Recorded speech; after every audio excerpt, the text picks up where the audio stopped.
Today I'm talking to my dear friend John Ferwerda, the most competent violin maker and restorer that I've ever met. A man with amazing expertise in all things to do with violins and bows and stringed instruments. And today we're going to talk about bows. John, it's very interesting talking about bows. Bows are unlike instruments. They're two different objects. One is the instrument itself and one is the bow. If you separate the two, the bow has an important role as much as the violin. In the early days, the bows were a stick bent convex instead of concave. And one of the bows I have here is the viola da gamba bow, which is half convex, half. And when we play, you have a frog with, in here, you can tension the bow with your fingers, and that's how they played viola da gamba. That went on from the 16th century. In the beginning of the 1700s, bow makers have changed from convex to concave, to turret and so on. And it started off in France. There were tons and tons of Pernambuco imported from Brazil, from the place called Pernambuco. And this wood was used for dyes in clothing. And for some reason they found that this wood was suitable for bow making. But only a small proportion of that wood is effective in bows, and there's a lot of rejects. What bow makers have done, they've accumulated a large amount of Pernambuco, which has now become in short supply. And they cut the wood in a block shape and a straight piece out of these logs, and they select them, and it's because there's a lot of rejects. They use the rejects for commercial bows, and they keep the wood that's suitable for expensive bows. They make them very carefully in a space of about 4, 5, 6 days. The industry started off basically in Germany, in France, and Germany became a very commercial hub for instruments, and the French have, in Paris especially, have gone on with making high quality bows, and it caught on in England and caught on in Germany, but it basically in France with turret, the bow industry has flourished from the late 1700s onwards. Some of the top German bow makers were actually working for French bow makers, companies, and they've, unlike the Germans, they have made bows that were exported to most countries around the world in France. When the Germans took over, the Germans had a violin making area in Markneukirchen, which is south of Dresden and Leipzig. That was one of the major industry. And amongst the best bow makers are Nuremberg, who actually worked for Vion for a time. And from there were well-known bow makers in Germany and France that have taught the British company in Hills, which had a collection of about 10 to 12 bow makers working full-time after tops. And they were mostly trained in the beginning in France, in Mirecourt, which is a violin making area like Markneukirchen in Germany.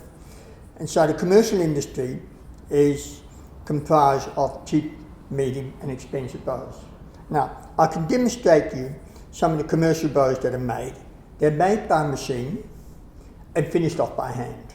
And you get these bows that are Brazil wood, which is similar to Pernambuco there. They use an ebony fork, and they use nickel as fittings for the fork and the end nut. And the hair is always been horsehair, which comes from the drier climates around the world, like Tibet, Argentina, and Australia. And the hair is processed in a commercial way, usually with soap, in order to take the impurities out of the hair, and it's put through combs, and the long hair, which is not much in a horse, is then collected and used as hair for a bow.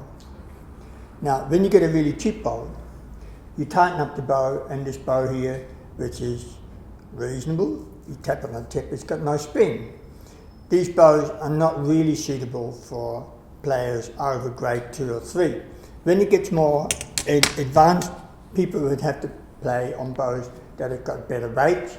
They range from 68 grams or 58 grams, sorry, to 62 or 63 grams. And you've always noticed the bow's got to be dead straight. And just point it directly at the camera, John, so dead straight. Yeah, that's right. Yeah. When you tie the bow up. And when you loosen the bow, it should be concave, about 2/3 down the bow should be the deepest part. So these commercial bows, when you tighten them up, you can spring them, and they've got a bit of spring in them. They would shoot up to 4th or 5th grade.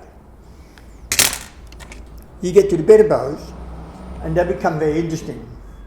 When you lift the bow up, you find that right by holding it this way, it feels the tip goes down.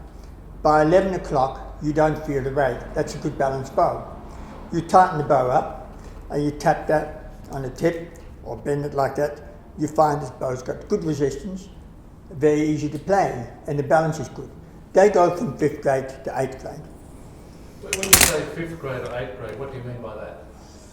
Do you mean the As the student gets grade, more 8th advanced, grade, as the student gets more advanced in playing, and the technicality like martelé and spiccato, yeah. they demand a bow that would do the job as in spiccato. They need the bouncing of the stick. Yeah. And on cheap bows, it will not bounce. And as the bow gets better, it bounces much better than a bow that doesn't bounce. So that the spiccato and the other properties of the bow, which is the sound of the bow, is usually by tapping it on the tip, you find that the bow springs. Now, they have made some commercial bows with carbon fibre and fiberglass. And carbon fibre works quite well, but they have never been able to replace the wooden bows. And because the wooden bows, as I said in the beginning, there's only a small proportion of Pernambuco and Brazil wood that's suitable for top bows. And so the carbon fibre bows are reasonable for people who don't play professionally or play for pure pleasure. Get to professional bows. You start looking at bows from a top bow maker. Here's one from Luthier in Germany. That's a 3rd generation bow maker, and he makes very, very, very nice bows. Of course, the frogs are very beautifully handmade. And when you tap these bows, they've got a reasonable amount of very nice spring in it for a long period of time. And the bows are made very, very carefully. That would be what they call a professional bow. So if you tighten up the bow should be straight, not veered off. And yet, in the late 1800s to the beginning of the 1900s, some French bow makers have made them purposely bend slightly outwards, that when they play, it actually straightens up. That is a bit of a fashion among some French bow makers, but a bow should normally be dead straight.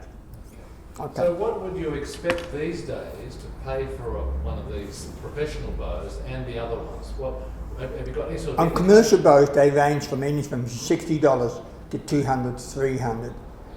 Getting to a better class bow from up to about $800 or $900. To professional bows from $1,200 upwards. Okay. Now, when I show you a bow that is made by Hill and Sons, going back before the war, this is a gold-mounted tortoiseshell bow, and it has in the tip a gold tip here. Yeah. Let's have a look at that gold tip. And in the tip it has a number.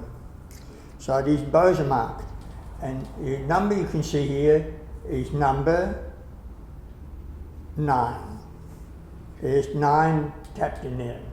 Now this bow is original, made by a bow maker well known, and he used whalebone, he used gold on tortoiseshell. Now these products are not used as much anymore. They use a horn or they use a plastic that looks like tortoiseshell, because tortoiseshell is not to be used anymore. The tips nowadays, they use bone, or they use fossil members, which is very much harder. And if you have a look at the stick you think looks the same, but it's in fact very nicely made, and the finish of these bows, handmade, that would take a bow maker around about 8 or 9 days. So these bows are up to $10,000–$12,000. So that would, an orchestra player would look very carefully for a good bow, and it's a very subjective situation. Some people play very heavily on a bow, they need a strong bow. Some people play very lightly with a bow, they need a lighter bow. And a lot has to do with weight, distribution of weight, and how the person plays. Okay. Now tell me about student bows, you know, smaller size bows. How would you go about choosing that? You know, if you were advising someone who came to ask you about buying a smaller size bow, what would you tell them? Same situation with the full-size bows. The smaller bows, but it has to be slightly lighter, of course, because the child is smaller. They don't have the strength and also the distribution of weight from their arm to their forefinger onto the bow. If the bow is heavy, it will not respond to spiccato. Where a lighter bow, if it's very well made, it will respond to the spiccato if the teacher teaches the child how to distribute the weight to the first finger lightly and let the bow bounce the same way as a full-size bow. So as they get smaller, they should theoretically be slightly lighter in weight as they go down in small size. The small child of 3 and 4 or 5 years old, it doesn't really make much difference. They make the bows a little bit heavier in order for the bow to respond better on the thicker strings, that they don't make the small strings on the instrument. So they need to be a little bit more weighty in order to get the violin to respond.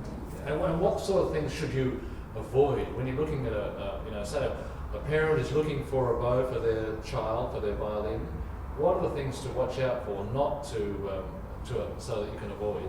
No, not so much in smaller bows. In smaller bows, it's more as you tighten them up, they've got to be straight, and they've got to have a little bit of spring of some sort.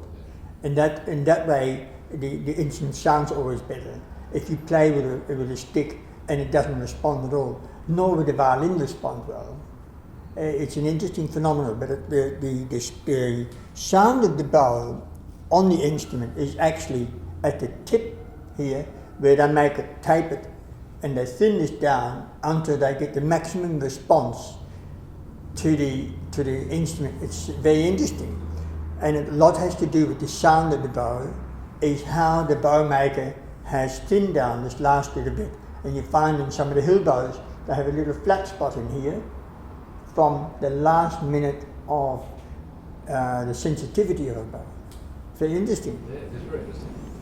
So, if you're talking about, when you talk about full-size bows, there's famous names and very good bow makers who are well known. But in terms of student bows, can you talk about different makers or brands, or is that not really the way to go about choosing one? There are many companies that make bows. When they make them commercially, they make them with a CNC machine, which is done almost 3D, and they're extremely accurate. The bows are very functional, and as a violin maker, we choose bows that work. And a bow that does not have the property of what I've explained before would be virtually impossible for a child to play on, let alone a student in more demand for the technicality. And it's up to the violin maker to discuss with the child and the parent in helping to choose a bow, to explain the situation. And it's quite easy to hold the bow very lightly in the hand and find the balance of the bow. And it's a very interesting situation where, I said before, by holding the bow like this, you can feel the balance of the bow. And if a bow doesn't balance, that means there's not enough weight in the tip of the bow in order to get some form of grip on the string. Terrific. Thank you very much, John. That's very interesting information. good. And all of you out there who are watching this video, I'm sure that'll help you when you go to choose a bow for your student, or if you're a professional choosing one for yourself. Thanks very much, John. Pleasure.